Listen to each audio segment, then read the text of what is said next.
The bloodthirsty vengeance of El Chupacabra, Jamie and Ramon's terrifying nightmare. Ramon had always been fascinated by the legend of El Chupacabra. He had grown up hearing stories from his grandfather about the creature that terrorized villages in Mexico, sucking the blood from helpless animals. Ramon had always thought it was just a myth, a scary story to keep children from wandering too far from home at night.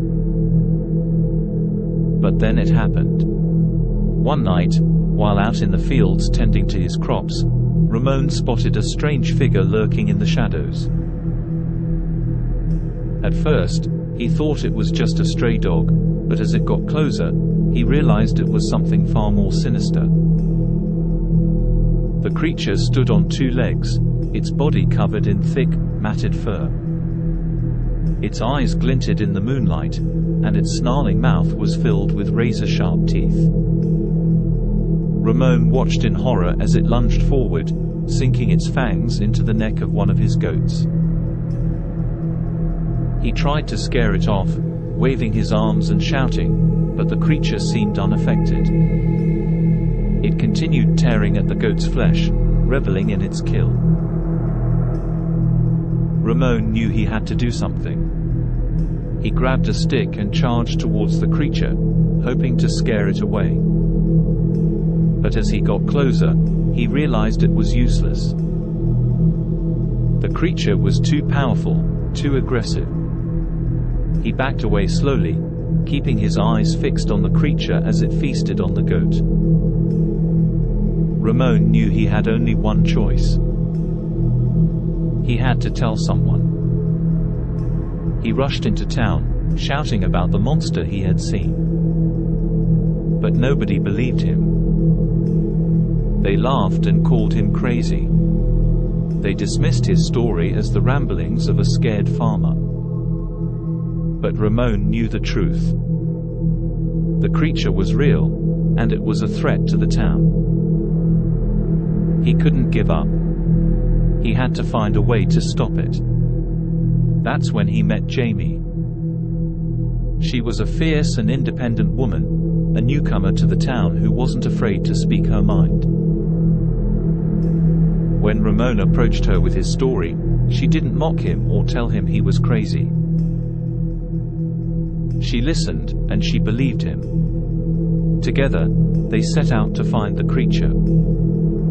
They searched the surrounding fields, hoping to catch it in the act. But it was clever, elusive. They could never seem to catch it in the act. Then, one night, as they were returning to town after a fruitless search, they heard a sound that made their blood run cold. It was a howl, long and mournful. They recognized it as the creature's call. It was close. They followed the sound, their hearts pounding in their chests. As they crested a hill, they saw something that made them freeze in their tracks. The creature was there, in the moonlight, crouched over the body of a cow. Its eyes glowed red, and its jaws were dripping with blood. Ramon and Jamie tried to flee, but it was too late. The creature had spotted them. It rose to its full height and let out a deafening snarl, charging towards them with lightning speed.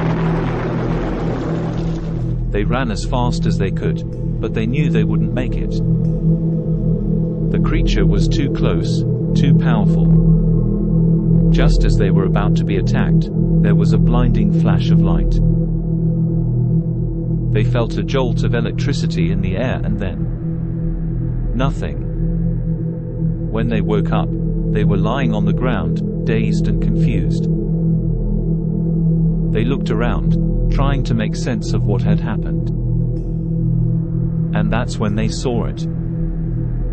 The creature was gone, replaced by a strange, glowing portal. It pulsed with an otherworldly energy, sucking in everything around it. Ramon and Jamie knew they had to get away. They scrambled to their feet and tried to run, but it was too late. The portal swallowed them whole. They weren't sure what happened next. The world around them was dark and disorienting, and they felt like they were falling. And then they were there, in a place that was both familiar and unfamiliar at the same time. They knew they weren't in the same world they had been before, but they didn't understand where they were or how they got there. All they knew was that the creature was there, waiting for them. It was bigger now, towering over them with its glowing eyes and powerful jaws.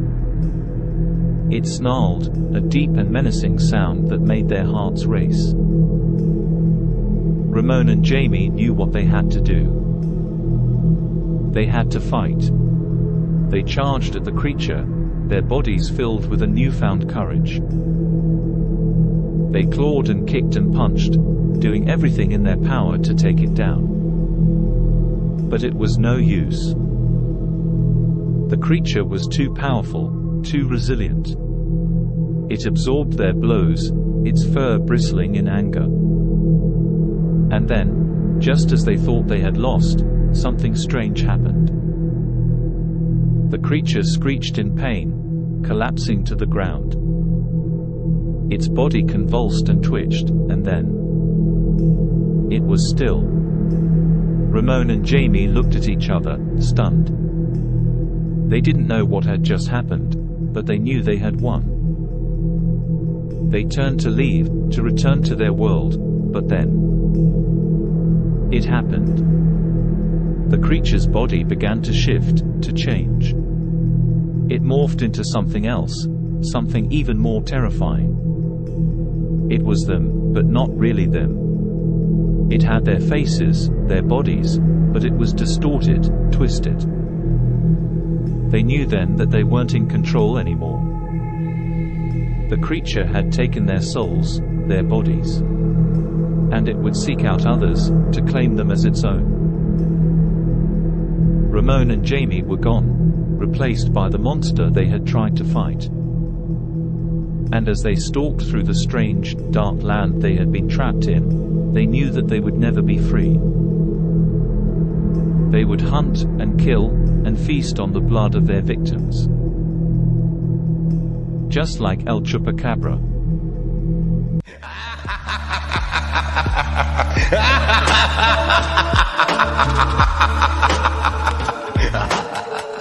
Thanks for watching. If you enjoyed the video, leave a like and tell us what you think in the comments. And of course, don't forget to subscribe.